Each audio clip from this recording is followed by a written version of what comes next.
মামা সামনের সপ্তাহে কিন্তু আমার বিয়া। আরে বন্ধু, বিয়া ওর হইতাছে, তুই কেন টেনশন করতাছস? সারাদিন আমাদের সাথে ঘুরতে থাকা বন্ধুটাও। কি রে দোস্ত, তোরা সব এই জায়গায়? আরে দোস্ত, তোরে তো ফোন দিতাছি, ফোন ধরতাছস না কে? মামা আমি অনেক ব্যস্ত ছিলাম রে। কি এর ব্যস্ত আছো তুই? মামা সামনের সপ্তাহে কিন্তু আমার বিয়া, তোরা সবাই কিন্তু আসবি, তোকে দাওয়াত আছে। তুই দাওয়াত দিলেই কি না দিলেও কি, আমরা তো এমনিই যাবো বেটা। কংগ্রাচুলেশন বন্ধু, আমরাও তো দেখতে চাই তুই বিয়া করে জীবনটারে কেমনে বরবাদ করে লাবি।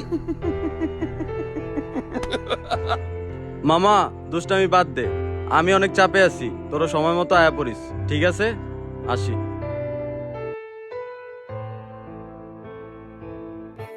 আরে বন্ধু, বিয়া ওর হইতাছে, তুই কেন টেনশন করতাছস? আরে বন্ধু, কালকে থেকে আমাদের গ্রুপ থেকে একটা বন্ধু হারায় যাইবো। ফোন দিলেই বলবে 5 মিনিটের মধ্যে আসবো, আর সারাদিনও দেখা পাবো না তার আমরা। সারাদিন আমাদের সাথে ঘুরতে থাকা বন্ধুটাও সন্ধ্যা হওয়ার আগে বাড়িতে যাওয়ার জন্য পাগল হয়ে যাবে। কালকে থেকে আমাদের গ্রুপের একটা বন্ধু ফ্যামিলির দায়িত্ব কাঁধে নিয়ে নিবে।